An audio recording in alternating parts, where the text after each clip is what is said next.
কম বয়সীদের মধ্যে যেহেতু এখন ডিম্বাশয়ের টিউমারটা দেখা দিচ্ছে, তো যাদের বয়স কম তাদের তো ফিউচারে আসলে অনেক ধরনের প্ল্যান রয়েছে, তাদের বিয়ে হবে, বাচ্চা হবে।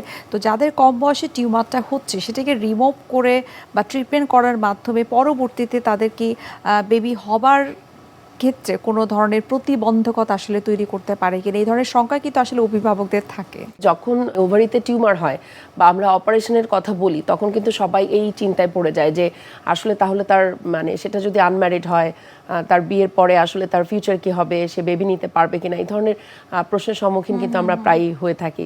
বা তাদের একটা কোয়ারি থাকে যে ওভারিটা যদি আসলে ফেলে দিতে হয় তাহলে সে কি ভবিষ্যতে মা হতে পারবে কিনা, এই ধরনের প্রশ্ন কিন্তু আমরা পাই। তো এটা আসলে আমরা জানি যে গড গিফটেড যে মেয়েদের জরায়ুর দুই পাশে আসলে দুইটা ওভারি থাকে। আর যদি বিনাইন ওভারিয়ান টিউমার হয় বেশিরভাগ ক্ষেত্রে এটা ইউনিল্যাটারাল, মানে এক পাশে প্রবলেম হচ্ছে। তো আমরা কিন্তু অপারেশন করতে গেলে, যেহেতু আমরা গাইনোকোলজিস্ট, আমাদের কিন্তু জরায়ু এবং ওভারির প্রতি আমাদের মমতা অনেক বেশি এবং আমরা চেষ্টা করি একদম লাস্ট মোমেন্ট পর্যন্ত এগুলোকে সেভ করার জন্য। সো অপারেশন করতে গিয়ে যদি দেখা যায় যে তার ওভারিয়ান টিস্যুগুলোকে প্রিজার্ভ করে তার যতটুকু প্রবলেম সেই সিস্ট বা টিউমারটুকুকে ফেলে দেওয়া যায়, আমরা সেটাই চেষ্টা করি। এটাকে আমরা বলি কনজারভেটিভ সার্জারি। অর্থাৎ আমি শুধু সিস্ট বা শুধু টিউমারটা ফেলে দিলাম, তার ওই পাশের ওভারিটাও থাকবে এবং একই সঙ্গে তার আরেক সাইডের ওভারিটাও থাকবে। তবে এই ক্ষেত্রে ঝুঁকির ব্যাপার হলো যে পাশে তার সিস্ট হয়েছে, সিস্ট কিন্তু পরবর্তীতে আবার হতে পারে।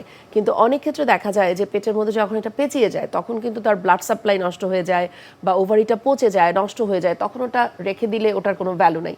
তো ওইটা কিন্তু আমরা তখন ফেলে দিতে বাধ্য হই। কিন্তু আমরা পেশেন্টকে যেটা সতর্ক করি, যেটা কাউন্সিলিং করি, যে তোমার এক পাশের ওভারি টিউব ফেলে দেওয়া হয়েছে, আরেকটা তো আছে, সেটা দিয়ে তুমি বিয়ে শাদী পরে বা যদি আরও বাচ্চা নেওয়ার প্ল্যানিং থাকে তুমি সেটা কমপ্লিট করো, সেটা অ্যাজ আর্লি অ্যাজ পসিবল।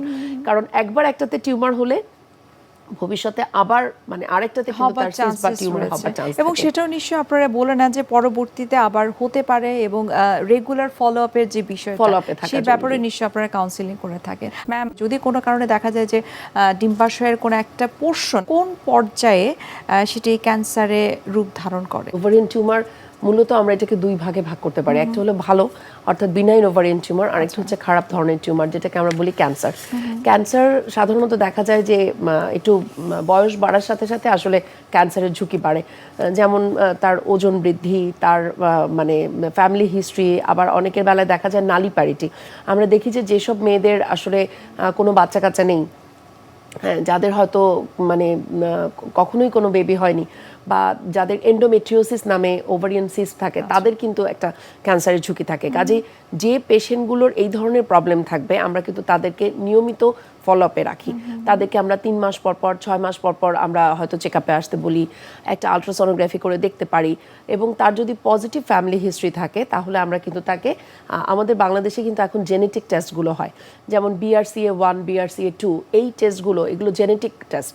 এগুলোতে কোনো ধরনের মিউটেশন কিছু আছে কিনা বা লিঞ্চ 2 সিনড্রোম, এগুলো কিন্তু আমরা জেনেটিক টেস্টিংয়ের মাধ্যমে বের করতে পারি এবং তাদেরকে কিন্তু আমরা অফার করতে পারি যে তারা তাদের ফ্যামিলিটা আর্লি কমপ্লিট করে ফেললে আমরা তাদেরকে কনজারভেটিভ সার্জারি না করে আমরা ডেফিনিটিভ সার্জারি করে দিলাম, তাকে আমরা তার ওভারি টিউবগুলোকে রিমুভ করে দিলাম, তাহলে কিন্তু তার ভবিষ্যতে ক্যান্সারের ঝুঁকি থাকলো না।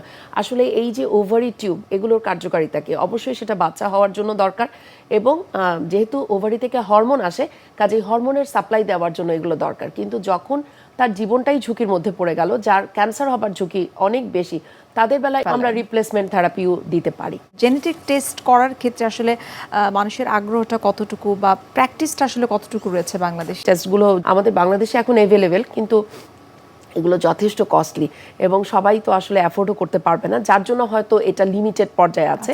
কিন্তু এটা আসলে এখন আমাদের দেশে প্র্যাকটিস আছে, বিভিন্ন সেন্টারে এই টেস্টগুলো হয়। কাজেই আমি বলবো যে যারা উচ্চ ঝুঁকির মধ্যে থাকে তাদেরকে আমরা আসলে টেস্টগুলো অফার করতে পারি, করা উচিত। যারা পারবেন তারা অবশ্যই এটা করবেন। কিন্তু সবচেয়ে বড় যেটা ইম্পর্টেন্ট সেটা হলো যে অল্প কিছু সিমটম হলেই এটাকে আসলে মানে অবহেলা না করে ডাক্তারের শরণাপন্ন হওয়া। হ্যাঁ, যে কারণ ওভারিয়ান ম্যালিগন্যান্সি বা ক্যান্সার হবার পরে রোগী কিন্তু খুব বেশি সময় পায় না, দেখা যায় 15 দিন 1 মাস, এবং সিমটমও থাকে কিন্তু সেই রকম যে সে হয়তো শুধু বুঝতে পারে যে খেলে একটু খারাপ লাগছে, বমি ভাব হচ্ছে, পেটটা হঠাৎ করে বড় হয়ে যাচ্ছে, পেটে পানি চলে আসে, অথবা তার একটা ডিসকমফোর্ট, শুধু এই প্রবলেমটুকু নিয়েও কিন্তু অনেকে চলে আসে। কাজেই সে তখন চেষ্টা করে, গ্যাসের ওষুধ খাচ্ছে, সে পেটে ব্যথার ওষুধ খাচ্ছে, সে হয়তো আত্মীয় স্বজনকে জিজ্ঞেস করছে, কিন্তু একজন ডক্টরের কাছে যাওয়া দরকার বা একটা আলট্রা করা দরকার, এটাই হয়তো আমরা অবহেলা করি বা যার জন্য অনেক সচেতন জটিলতা। হওয়াটা অনেক বেশি গুরুত্বপূর্ণ।